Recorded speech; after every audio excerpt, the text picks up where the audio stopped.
Kita ke informasi lainnya. Untuk menjaga stabilitas harga dan memastikan ketersediaan bahan pokok bagi masyarakat, Perumbulok Maluku, Maluku Utara menggelar pasar murah.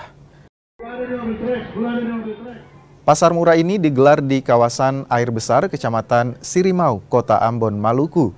Pasar murah ini pun disambut antusias warga. Mereka bisa mendapatkan sejumlah komoditi pangan dengan harga yang jauh lebih murah dibandingkan harga di pasaran. Total ada 5 ton komoditi pangan yang dijual termasuk beras SPHP, minyak goreng hingga gula pasir. Selain di Ambon, pasar murah ini juga digelar di 48 titik di wilayah Maluku dan Maluku Utara. Terbantu karena harganya di bawah harga pasar.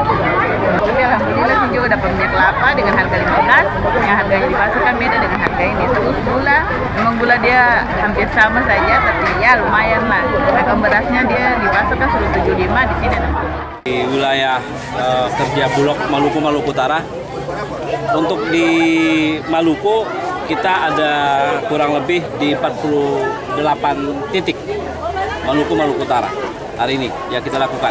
Jadi 28 titik itu ada di Provinsi Maluku, 20 titiknya ada di Provinsi Maluku Utara. Nah, yang kita siapkan untuk hari ini kurang lebih ada 501 ton yang kita gelontorkan di semua titik. Khusus untuk Kota Ambon, per titiknya kita siapkan 5 ton.